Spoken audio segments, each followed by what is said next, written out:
8 बजे के बाद नहाने वाली स्त्रियां ये वीडियो जरूर देखें।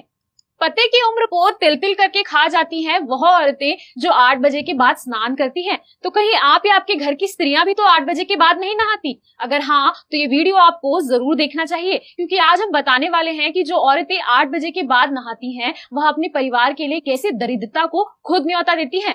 तो दोस्तों, हमारे शास्त्रों में स्नान करने को दैनंदिन सदाचार कहा गया है। आप चाहें तो मनुस्मृति पुराण उठाकर देखिए, या विष्णु पुराण, या फिर गरुड़ पुराण। सभी में 5 तरह के स्नान बताए गए हैं, जिनमें सबसे पहले ब्रह्म स्नान, दूसरा देव स्नान, तीसरा ऋषि स्नान, चौथा मनुष्य स्नान और 5वां राक्षस स्नान बताया गया है।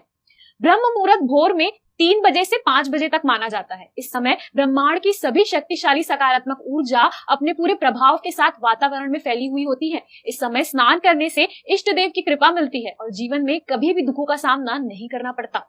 इसके बाद जो लोग सूर्योदय होने के बाद 5 बजे से 6 बजे के बीच किसी नदी में या फिर अपने घर में ही हर हर गंगे या किसी और नदी का नाम लेते हुए स्नान करते हैं, उसे देवों का स्नान माना जाता है। ऐसा करने से जीवन की सभी समस्याएं दूर हो जाती हैं। इसके बाद जब तक आकाश में सूर्योदय नहीं होता, केवल तारे ही दिखाई देते हैं, उस समय के स्नान को ऋषि स्नान माना जाता है। और जो लोग सुबह 6 से 8 बजे के बीच में स्नान करते हैं, उसे मानव स्नान माना जाता है।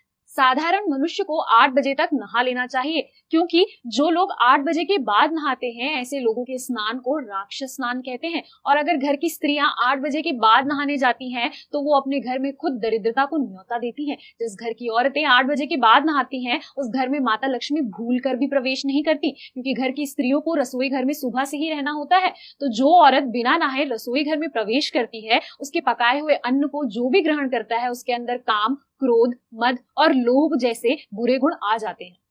और शिव पुराण में लिखा हुआ है कि अगर पति के घर के बाहर जाने के बाद स्त्रियां सर धोकर नहाती हैं, तो वह अपने पति की उम्र को तिल तिल करके कम कर रही होती हैं। रामायण में श्री राम ने बाली को जिस समय मारा था, उस समय उसकी पत्नी स्नान कर रही थी और अपने केशों को धो रही थी। तो पति के घर से बाहर जाने के बाद अपने केश धोकर नहाने वाली स्त्रियां खुद अपने पति के लिए कलंक बन जाती हैं। स्त्रियों को ध्यान रखना चाहिए कि वह घर की लक्ष्मी है और उन्हें सुबह सबसे पहले ब्रह्म मुहूर्त में उठकर स्नान करना चाहिए। अगर आप ब्रह्म मुहूर्त में स्नान नहीं कर पाती, तो कोशिश करिए कि आप कम से कम 8 बजे तक स्नान कर ही लें, क्योंकि इसके बाद किया हुआ स्नान आपके परिवार को बर्बाद कर देता है। क्योंकि अगर स्त्री के मन में राक्षस प्रवृत्ति के भाव आ जाएंगे, तो पूरा परिवार वैसा ही हो जाएगा और ऐसे परिवारों की सुख समृद्धि नष्ट होने से कोई नहीं रोक सकता। पहले के जमाने में औरतें खुले में नहाती थी और सुबह ही बाकी लोगों के उठने से पहले नहाकर आ जाती थी। और पहले 20-20 लोगों के परिवार एक कमाई से आसानी से पल जाते थे, लेकिन आज 4 लोगों के परिवार में 4 कमाने वाले हैं, फिर भी खर्चे पूरे नहीं होते, क्योंकि पहले के जमाने के लोग स्त्रियों को लक्ष्मी मानते थे और वह सुबह ही साफ सुथरे कपड़े पहनकर रसोई घर में प्रवेश करती थी। तो घर में सकारात्मक ऊर्जा का माहौल रहता था। ऐसे में माता लक्ष्मी उनके घर और परिवार पर अपनी कृपा करती थी। लेकिन आज की स्त्रियां सुबह ही 8 बजे के बाद होती है, तो ऐसे में घर में माता लक्ष्मी कैसे प्रवेश कर पाएंगी? तो शिव पुराण कहता है कि घर की स्त्रियों को सुबह 8 बजे से पहले स्नान कर लेना चाहिए। ऐसा करने से उनके पति की उम्र बढ़ती है और वह अपने घर में बचत और बरकत दोनों का साधन बनती है।